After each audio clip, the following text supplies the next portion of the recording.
سمجھنا کیا ہے وضو میں سنتے اور سیکھتے آ رہے ہیں۔ ہم نے اس سے پہلے یہ سیکھا کہ وضو کن چیزوں سے ٹوٹ جاتا ہے۔ اب آئیے وضو کے چند اہم مسائل سیکھیں۔ مسئلہ: اگر وضو نہ ہو تو نماز یا سجدہ تلاوت، نماز جنازہ اور قرآن عظیم چھونے کے لیے وضو کرنا فرض ہے۔ طواف کے لیے وضو واجب ہے۔ یعنی اگر ہمیں قرآن کریم کی تلاوت کرنی ہے، نماز جنازہ پڑھنا ہے یا سجدہ تلاوت کرنا ہے یا پھر نماز پڑھنا ہے تو ان کاموں کے لیے وضو کرنا فرض ہے، اور طواف کعبہ کے لیے وضو کرنا واجب ہے۔ دوسرا مسئلہ: غسل جنابت سے پہلے اور غسل جنابت سے پہلے اور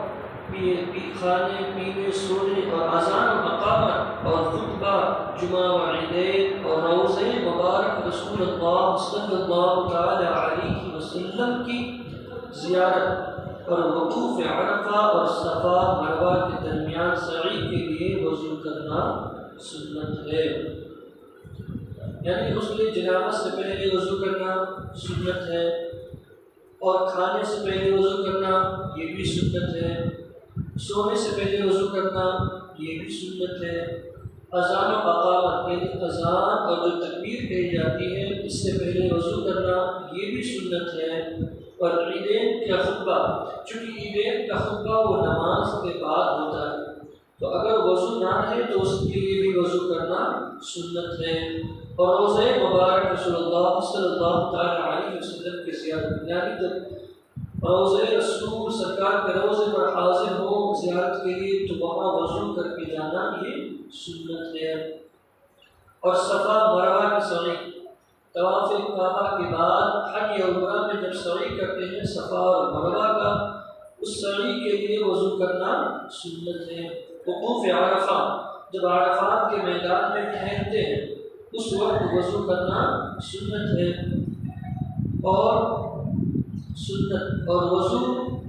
جو سنت ہے سونے کے وقت، اس کی فضیلت یہ ہے کہ اگر بندہ وضو کر کے سوئے اور اس کو موت آ جائے تو اللہ اس کو صحیحوں میں لکھتا ہے۔ شہداء کی کئی قسمیں ہیں تو ایک قسم میں وہ بھی لکھا جائے گا جو باوضو ہو کر سوئے گا اور اگر اسے موت آ گئی۔ سونے کے لیے اور سو کر اٹھنے کے بعد اور میت کو نہلانے یا اٹھانے کے بعد اور جماع سے پہلے اور جب غصہ آ جائے اس وقت، اور زبانی قرآن عظیم پڑھنے کے لیے اور حدیث اور علم دین پڑھانے اور علاوہ جمعہ و عیدین باقی خطبوں کے لیے اور کتب دینیہ چھونے کے لیے بعد سطر غریضہ چھونے کے ان تمام صورتوں میں وضو کرنا مستحب ہے۔ یعنی کہ سو کر اٹھنے کے بعد وضو کرنا مستحب ہے، سونے سے پہلے جو سنت ہے، سونے کے بعد وضو کرنا مستحب ہے، میت کو نہلانے یا اٹھانے کے بعد وضو کرنا مستحب ہے، غصہ آ جائے اور غصہ ٹھنڈا ہونے کے بعد یا غصہ آ جائے تو وضو کر لیا جائے، اس سے غصہ بھی ٹھنڈا ہو جائے گا اور اس وقت وضو کرنا مستحب ہے۔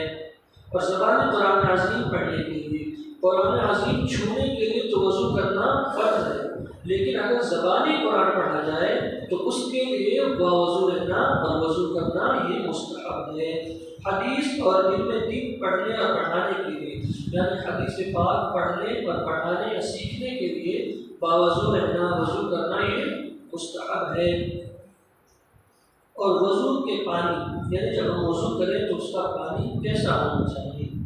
بارش، ندی، نالے، چشمے، کنویں، تالاب، سمندر، برف، اولے کے پانیوں سے وضو کرنا جائز ہے، بشرطے کہ یہ سب پانی پاک ہو۔ یعنی بارش کے پانی سے وضو ہو سکتا ہے، ندی کے پانی سے، چشمے کے، کنویں، تالاب، سمندر، برف، اولے، ان سب پانیوں سے وضو جائز ہے، بشرطے کہ یہ سارے پانی پاک ہوں۔ پھلوں اور درختوں کا نچوڑا ہوا پانی یا وہ پانی جس میں کوئی باریک چیز مل گئی ہو اور پانی کا نام بدل گیا ہو، جیسے پانی میں شکر مل گئی اور وہ شربت کہلا گیا، یا پانی میں چند مسالے گر گئے اور وہ شوربا کہلانے لگا، یا بڑے حوض اور تالاب میں کوئی ناپاک چیز اس قدر زیادہ پڑ گئی کہ پانی کا رنگ یا مزہ بدل گیا، یا چھوٹے حوض یا بالٹی یا گھر میں کوئی ناپاک چیز پڑ گئی، یا کوئی ایسا جانور گر کر مر گیا جس کے بدن میں بہتا ہوا خون ہو، اگرچہ پانی کا رنگ یا منہ مزہ نہ بدلا ہو، وہ پانی وضو یا غسل کا دھوول بچا ہوا ہو، ان سب پانیوں سے وضو جائز نہیں۔ دیکھیے، بہتے ہوئے پانی سے وضو ہو سکتا ہے، لیکن اگر اس میں کوئی ایسی چیز گر گئی ہو کہ اس کا رنگ بدل گیا ہو تو اب اس سے وضو نہیں ہوگا، یا اس کا مزہ بدل گیا ہو۔ جیسے ہم صاف پانی ڈول میں بھر کے رکھے لیکن اس میں شکر گر گئے اور اس کا مزہ بدل گیا، کیونکہ اب وہ پانی میں بلکہ شربت ہو گیا، اب اس سے وضو جائز نہیں۔ یوں ہی پانی میں کچھ مسالے گر گئے تو اب وہ پانی نہیں بلکہ شوربا ہو گیا، اس سے وضو نہیں ہو سکتا۔ بس آپ یوں سمجھیں کہ اگر پانی کا رنگ یا مزہ بدل گیا تو وضو اس سے نہیں ہوگا، اگرچہ وہ پانی پاک ہے لیکن اس سے وضو نہیں ہوگا۔ اور اگر برتن چھوٹا ہے اور اس میں کوئی ناپاک چیز گر جائے تو پانی ہی ناپاک ہے، اس سے وضو نہیں ہوگا۔ نماز کے بیان میں حضرت یہ باپ اپنے بیٹے کو نصیحت کرتے ہیں، قرآن پاک میں ہے، حضرت ابراہیم علیہ السلام کی دعا ہے، قرآن پاک میں اس کا ذکر آیا ہے، یا بنی اقیم الصلاۃ وامر بالمعروف وانہ عن المنکر واصبر علی ما اصابک۔ حضرت ابراہیم علیہ السلام نے اپنے بیٹے کو نصیحت کی تھی، اللہ اس کو قرآن میں ارشاد فرماتا ہے، یوں نصیحت کی تھی آپ نے، اور قرآن کی جو آیت ہے اس کا ترجمہ یہ ہے کہ اے میرے بیٹے، نماز پر پارک اور اچھی بات کا حکم دے اور بری بات سے منع کر، اور جو افتہ تجھ پر پڑے اس پر صبر کر۔ اس آیت کریمہ سے پتہ چلتا ہے کہ ایک باپ کی نصیحت اپنے اولاد کے سلسلے میں کیا ہونی چاہیے۔ یعنی ہم تمام چیزوں کی نصیحت تو کرتے ہیں کہ ان چیزوں سے باز آؤ، ان چیزوں کو کرو، لیکن ہمیں ہونا یہ چاہیے تھا کہ ہم نماز کا حکم دیں اور نماز کی نصیحت کریں اور کہیں کہ شریعت میں جو چیزیں منع ہیں ان سے باز آؤ، اور جن چیزوں کی اجازت ہے اس پر عمل پیرا رہو۔ یہ حضرت ابراہیم علیہ السلام کی سنت ہے، آپ نے اپنے بیٹے کو یہ وصیت کی تھی۔ حضرت لقمان جو اللہ تعالیٰ کے برگزیدہ بندے ہیں، جن کے اقوال حکمت و دانائی سے بھرے ہوئے ہیں، انہی کا ایک قول اللہ رب العزت نے قرآن پاک میں بیان فرمایا۔ وہ قول کیا ہے؟ وہ قول یہی جو ہے کہ اے میرے بیٹے، نماز قائم کر اور اچھی باتوں کا حکم دے۔ اس سے یہ سمجھ میں آتا ہے کہ ایک باپ کو اپنے اولاد کے لیے دنیاوی ضرورتوں کے ساتھ ساتھ دینی امور کا بھی ضرور خیال رکھنا چاہیے۔ جہاں ہم اپنے اولاد کو دنیا کی تعلیم دیں، وہی ہونا یہ چاہیے کہ دین کی بھی تعلیم دیں، اور جہاں دوسری چیزوں کی نصیحت کریں وہاں دین کی بھی نصیحت کریں، بالخصوص نماز کے لیے، کیونکہ اولاد کے بارے میں یہ آیا ہے کہ وہ جب 7 سال کا بچہ ہو جائے تو والدین اس کو نماز پڑھائیں، نماز سکھائیں، اور جب 10 سال کا ہو جائے اور نماز نہ پڑھے تو اسے مارنے کا حکم ہے۔ یہ مارنے کے لیے اور کسی احکام میں نہیں، لیکن نماز کے بارے میں یہ آیا کہ اسے مار کر نماز پڑھائیں۔ نماز فرض عین ہے، نماز کی نصیحت بھی کی جائے، اگر نہ پڑھے بچہ 10 سال کا ہو جائے تو اس کو مار کر نماز پڑھانے کا حکم ہے، اور نماز سکھانے کے لیے تو 7 سال سے یہ حکم ہے کہ بچے کو نماز سکھایا جائے۔ اور باپ کو چاہیے کہ جس طرح دنیا کے کاموں میں بیٹے کو رغبت دلاتا ہے بچپن سے ہی، پڑھائی میں اور دیگر معاملات میں، تو ہونا یہ چاہیے کہ یوں ہی بچپن سے ہی دین کے کاموں میں اور بالخصوص نماز کی طرف رغبت دلائے، اپنے ساتھ نماز پڑھائے، نماز کے مسائل اور نماز کا طریقہ سکھائے، یہ والدین کی ذمہ داری ہے۔ نماز اللہ تعالیٰ کو یاد کرنے کا ذریعہ ہے۔ ہم نماز کے ذریعے اللہ رب العزت کی عبادت کرتے ہیں، اللہ کو یاد کرتے ہیں۔ خالق کائنات نے قرآن مقدس میں ارشاد فرمایا، اننی انا اللہ لا وَأَقِمِ الصَّلَاةَ لِذِكْرِي، بے شک میں ہی ہوں اللہ کہ میرے سوا کوئی معبود نہیں، تو میری بندگی کرو اور میری یاد کے لیے نماز قائم رکھ۔ یاد رہے کہ جتنا قرآن کریم میں 700 سے زائد مرتبہ نماز کا حکم آیا ہے، نماز کسی حالت میں معاف نہیں۔ اگر عذر ہے، کھڑے ہو کر نہیں پڑھ سکتے تو بیٹھ کر نماز پڑھیں، بیٹھ کر نہیں پڑھ سکتے تو سو کر نماز پڑھیں، سو کر نہیں پڑھ سکتے اشارے سے نماز پڑھیں۔ اگر آپ سفر میں ہیں تو 2 رکعت میں ہے تو قصر کریں، اگر آپ کی نماز قضا ہو گئی ہے تو قضا کریں۔ یاد ہے نماز کسی صورت میں معاف نہیں، اور قرآن میں تو 700 سے زائد مرتبہ نماز کا حکم دیا گیا، اور بندے کو اسلام لانے کے بعد جو شریعت کے 5 احکام ہیں، جو پانچ باتیں شریعت میں سب سے زیادہ ضروری ہیں، یعنی توحید و رسالت، اور اس کے بعد سب سے پہلے جو آتا ہے وہ نماز آتا ہے۔ یعنی کہ بندہ اللہ و رسول پہ ایمان لے آئے، اس کے بعد سب سے پہلی چیز جو اس پر فرض ہوتی ہے، جو اس پر لازم آتی ہے، وہ نماز ہے، اور نماز کے بعد روزہ، پھر زکوٰۃ، پھر حج۔ لیکن توحید و رسالت یعنی اللہ و رسول کے ماننے کے بعد، مسلمان ہونے کے بعد سب سے پہلے اس پر نماز فرض ہوتی ہے۔ اللہ سبحانہ و تعالیٰ کی یاد کا ذریعہ تو کائنات کا ذرہ ذرہ ہے، یعنی اگر ہم اپنے اطراف میں دیکھیں تو ہر چیز اللہ کی بنائی ہوئی ہے، اور ان چیزوں کو دیکھ کر ہمیں اللہ یاد آتا ہے۔ کائنات کا ذرہ ذرہ اللہ رب العزت کی یاد کا ذریعہ ہے۔ بندہ جس طرف نگاہ ڈالے اسی کی جلوہ گری ہے، اس کی بے شمار نعمتیں ہیں جن کو دیکھ کر بندہ خدا کو یاد کر سکتا ہے۔ لیکن غور فرمائیے کہ مذکورہ آیت کریمہ میں اللہ عز و جل نے اپنی یاد کے لیے نماز کا حکم دیا،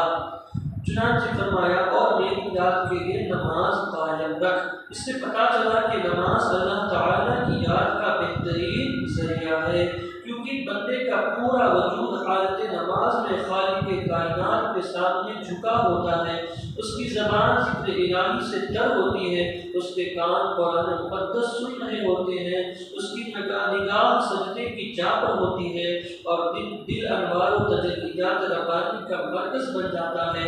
غرض کہ ایک بندہ جب نماز میں ہوتا ہے تو اللہ تعالیٰ کی یاد میں ہمدن مصروف ہوتا ہے، ساری دنیا سے بے نیاز ہو کر بندہ صرف اپنے خالق کا نیاز مند بن جاتا ہے۔ اللہ تعالیٰ نماز کے ذریعے اپنی یاد کرنے کی توفیق عطا فرمائے۔ کہنے کا مطلب یہ ہے کہ یوں تو دنیا میں بہت ساری چیزیں ہیں، آپ سمندر کو دیکھیں اور اللہ کو یاد کریں، اللہ نے کس طرح اتنا بڑا سمندر تخلیق فرما دیا۔ آپ پہاڑوں کو دیکھیں یا آپ اتنے بڑے آسمان کو دیکھیں، اتنا بڑا آسمان اللہ نے بغیر کسی سپورٹ، بغیر کسی پلر کے تان دیا ہمارے اوپر۔ اسی طرح زمین کو آپ دیکھیں تو یہ ساری اللہ کی پیدا کی ہوئی چیزیں، سورج چاند دیکھ کر ہمیں اللہ کی یاد آ جاتی ہے۔ لیکن اللہ قرآن میں فرماتا ہے کہ نماز کے ذریعے میری یاد کو قائم رکھ، یعنی نماز پڑھ، کہ نماز ایسی عبادت ہے جو صرف اور صرف اللہ رب العزت کے لیے کی جاتی ہے۔ جب بندہ نماز میں ہوتا ہے تو اپنے خالق سے باتیں کرتا ہے، اور اس کے کان میں قرآن کی آوازیں آتی ہیں، اس کے زبان پر قرآن ہوتا ہے، اس کی نگاہ سجدے کی طرف ہوتی ہے، اور اس کی زبان پر اللہ رب العزت کی حمد و ثنا ہوتی ہے۔ اور ایک روایت میں آتا ہے کہ بندہ اپنے رب سے سب سے زیادہ تب قریب ہوتا ہے جب وہ سجدے میں ہوتا ہے، اور اللہ رب العزت کو سب سے زیادہ نماز میں جو چیز پسند ہے وہ سجدہ ہے، اور نماز سب سے اہم عبادت ہے۔ اللہ رب العزت نے قرآن میں 700 سے زیادہ مرتبہ، آپ سمجھیں کہ مطلب نماز، اللہ اگر ایک ہی جگہ فرما دیتا کہ نماز پڑھو تو کافی تھا، لیکن اللہ نے 700 سے زیادہ مرتبہ نماز کا حکم دیا۔ کہیں اے میرے بندو، کہیں اے انسانوں، کہیں اے ایمان والو نماز قائم کرو، کہیں یہ فرمایا وَأَقِیمُوا الصَّلَاةَ نماز قائم کرو، پھر فرمایا وَارْكَعُوا مَعَ الرَّاكِعِينَ رکوع کرنے والوں کے ساتھ میں رکوع کرو۔ یہ بھی نماز کے حکم ہے، تو ہمیں چاہیے کہ ہم اچھی طرح سے وضو کریں اور نماز کا اہتمام کریں۔ اور پچھلی حدیث میں ہم نے پڑھا تھا کہ رسول اللہ صلی اللہ تعالیٰ علیہ وسلم ارشاد فرماتے ہیں جو بندہ اچھی طرح سے وضو کرے اور پھر یوں نماز پڑھے تو اسے اس بات کا علم ہو کہ وہ نماز میں کیا پڑھ رہا ہے، اللہ اس کے گناہوں کو ایسا مٹا دیتا ہے گویا کہ اس نے کبھی گناہ کیا نہیں۔ نماز بے شمار فضائل و برکات ہیں، یہاں تک یوں آتا ہے کہ جو بندہ ظہر کی نماز پڑھے پھر عصر کی نماز پڑھے تو اس کے ظہر اور عصر کے درمیان ہونے والے گناہوں کو مٹا دیے جاتے ہیں۔ اسی طرح مغرب اور عشاء اور پھر عشاء پڑھے اور فجر پڑھے، یعنی کہ دو نماز کے درمیان جو گناہ ہوتے ہیں اللہ اپنے فضل و کرم سے معاف فرما دیتا ہے۔ تو ہمیں چاہیے کہ نماز پڑھیں، اور نماز کی سب سے بڑی فضیلت میں آپ کو یہ بتاؤں، قرآن میں آتا ہے ان الصلاۃ تنہیٰ عن الفحشاء والمنکر، بے شک نماز بے حیائی اور بری باتوں سے روکتی ہے۔ آپ نماز پڑھتے رہیے، انشاءاللہ آپ کا نماز میں دل بھی لگنے لگے گا، اور انشاءاللہ نماز کی برکت سے بے حیائی اور بری باتوں سے بھی دور ہو جائیں گے، کیونکہ اللہ کا قرآن میں وعدہ ہے کہ نماز بے حیائی اور بری باتوں سے روک دیتی ہے۔ تو ہمیں چاہیے کہ ہم نماز کی پابندی کریں، نماز کا احترام کریں، انشاءاللہ نماز کی برکت سے ہمارے گناہ بھی مٹیں گے، برائیوں سے بھی دور ہو جائیں گے، ہمارے نیکیوں میں بھی اضافہ ہوگا، اور دنیا و آخرت میں اللہ ہمیں سرخرو فرمائے گا۔ اور آخر میں یہی دعا ہے کہ اللہ رب العزت ہم سب کو صحیح طریقے سے نماز روزانہ پڑھنے کی توفیق عطا فرمائے، کہنے اور سننے سے زیادہ عمل کی توفیق عطا فرمائے۔ قال اللہ تبارک و تعالی فی شأن نبیہ الکریم ان اللہ وملائکتہ یصلون علی النبی یا ایھا الذین آمنوا صلوا علیہ وسلموا تسلیما۔